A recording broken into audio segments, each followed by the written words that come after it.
Motorola ইদানিং খুবই দুর্দান্ত কাজ করছে কারণ তারা একের পর এক সব দুর্দান্ত ফোন লঞ্চ করে যাচ্ছে।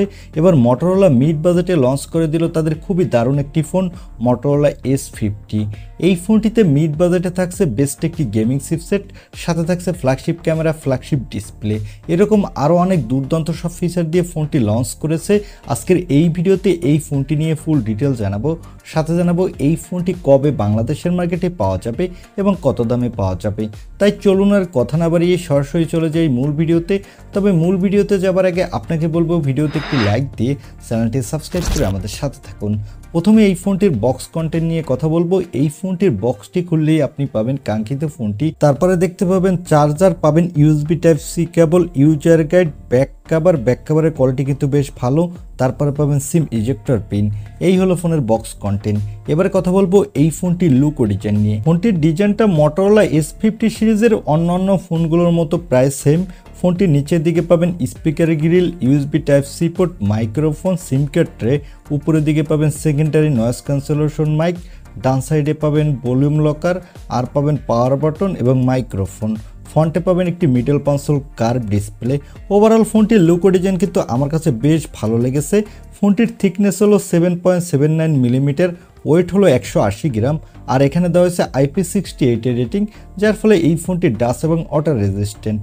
এবারে কথা বলবো এই ফোনটির ডিসপ্লে কোয়ালিটি নিয়ে। ফোনটির ডিসপ্লেটির সাইজ হলো 6.7 ইঞ্চি মাপের একটি 1.5K কার্ভ পিওলেড ডিসপ্লে, সাথে থাকছে 120 হার্টজের রিফ্রেশ রেট এবং এই ডিসপ্লেটির PPI ডেন্সিটি হলো 446 এবং ডিসপ্লেটির স্ক্রিন টু বডি রেশিও হলো 92.2%।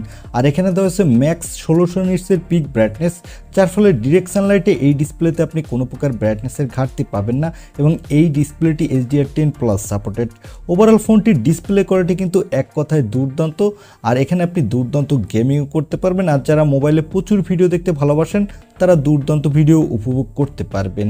আর ডিসপ্লেতে প্রোটেকশন থাকছে কর্নিং গরিলা গ্লাস 5 এর প্রোটেকশন। এবারে কথা বলবো এই ফোনটির ক্যামেরা কোয়ালিটি নিয়ে। এই ফোনটির ব্যাক সাইডে থাকছে ট্রিপল ক্যামেরা সেটআপ, যার প্রাইমারি লেন্সটি হলো 50 মেগাপিক্সেলের। এখানে থাকছে OIS সাপোর্ট, এর অ্যাপারচার f1.8। এই সেন্সরটি হলো সনি LYT 700C সেন্সর, সাথে পাচ্ছেন 13 মেগাপিক্সেলের একটি আল্ট্রা ওয়াইড লেন্স এবং 10 মেগাপিক্সেলের একটি টেলিফোটো লেন্স। এখানে আপনি 3x পর্যন্ত অপটিক্যাল জুম করতে পারবেন। এই ফোনটির ব্যাক ক্যামেরা দিয়ে আপনি 4K তে 30 এবং 60 fps পর্যন্ত ভিডিও রেকর্ড করতে পারবেন। আর এই বাজেট বিবেচনায় কিন্তু আপনি ভালো কোয়ালিটির ফটোগ্রাফিও তুলতে পারবেন। চলুন এবার এই ফোনটির কিছু ফটো স্যাম্পল দেখে আসি।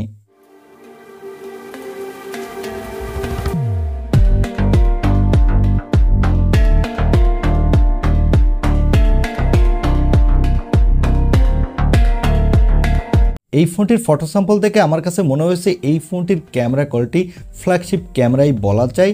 আর এখানে সেলফির জন্য পাচ্ছেন 32 মেগাপিক্সেলের সেলফি ক্যামেরা। এই ক্যামেরাটা দিয়ে আপনি 4K তে ভিডিও রেকর্ড করতে পারবেন, আর এখানেও আপনি দুর্দান্ত কোয়ালিটির সেলফি তুলতে পারবেন। এবার আসি এই ফোনটির অন্যতম হাইলাইটেড অপশন অর্থাৎ এর পারফরমেন্সে। এই ফোনটিতে পারফরমেন্সের জন্য থাকছে স্ন্যাপড্রাগনের 7 Gen অন অ্যাক্সেলারেটর এডিশনের চিপসেট। এই চিপসেটটি 4 ন্যানোমিটার আর্কিটেক্ট বিল্ড, এর up to clock speed 2.5 GHz। এখানে আপনি ভালো মাল্টিটাস্কিং করতে পারবেন, সাথে PUBG ফ্রি ফায়ারের মতো গেমগুলো আপনি বাজেট বিবেচনায় ভালো স্মুথলি খেলতে পারবেন, কারণ এর AnTuTu স্কোর হলো প্রায় 7 লাখের কাছাকাছি। আর এই ফোনটিতে আউট অফ দ্য বক্স থাকছে অ্যান্ড্রয়েড 14, এর ব্যাকএন্ডে থাকছে হ্যালো UI।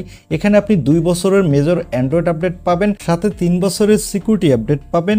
আর এখানে সিকিউরিটির জন্য থাকছে আন্ডার ডিসপ্লে অপটিক্যাল সেন্সর। এই সেন্সরটি কিন্তু খুবই ফাস্ট এবং ব্যাটারির জন্য থাকছে 5000 mAh এর একটি ব্যাটারি, সাথে থাকছে 16 ওয়াটের একটি ফাস্ট চার্জার এবং 15 ওয়াটের ওয়্যারলেস চার্জিং এর সাপোর্ট।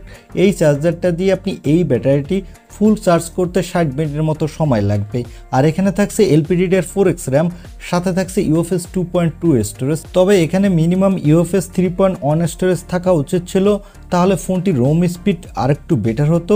ফোনটি মার্কেটে শুধু আপনি একটি র্যাম রম ভেরিয়েন্টে পাবেন, 8/256 GB। এছাড়া ফোনটিতে আরও অনেক ফিচার দেওয়া হয়েছে, Wi-Fi 6E এর সাপোর্ট, Bluetooth 5.2 এর সাপোর্ট, NFC এর সাপোর্ট। এছাড়া ফোনটিতে ডলবি অ্যাটমসেরও সাপোর্ট দেওয়া হয়েছে। আর ফোনটি ফোনটি মার্কেটে আপনি 3টি কালার ভেরিয়েন্টে পাবেন। এই যে কালারটি দেখতে পাচ্ছেন এটি হলো জাঙ্গল গ্রিন, এই কালারটা আমার কাছে বেশ ভালো লেগেছে এবং এটি হলো লেদার ভেরিয়েন্ট। এবারে আসি এই ফোনটির প্রাইজে। এই ফোনটি অলরেডি কয়েকদিন আগেই ইন্ডিয়ান মার্কেটে লঞ্চ হয়ে গেছে এবং এর 8/256 ভেরিয়েন্টটির দাম রাখা হয়েছে 27,999 রুপি। তবে এখান থেকে 2,000 রুপি আপনি ডিসকাউন্ট পাবেন, তখন ফোনটির দাম পড়বে 25,999 রুপি। তবে এই ফোনটি বাংলাদেশে অফিসিয়াল লঞ্চ হবে না, বাংলাদেশ থেকে কিনতে হলে আপনাকে আনঅফিসিয়ালি কিনতে হবে। এই ফোনটির আনঅফিসিয়াল দাম পড়বে প্রথম দিকে 40 থেকে 42,000 টাকার মধ্যে, তবে আস্তে আস্তে এই ফোনটির দাম কমে 35-36,000 টাকার মধ্যেই চলে আসবে। সেক্ষেত্রে আপনাকে 1 থেকে 2 মাসের মতো ওয়েট করতে হবে। এখন এই দামে এই ফোনটি আপনার কাছে কেমন লেগেছে বা এই দামে এই ফোনটি আপনি কিনতে চান কিনা তা কমেন্টে জানাতে পারেন। আর ভিডিওটি ভালো লাগলে অবশ্যই একটি লাইক দিয়ে চ্যানেলটি সাবস্ক্রাইব করে আমাদের সাথে থাকুন। দেখা হবে নেক্সট ভিডিওতে। আজকের মতো আল্লাহ হাফেজ।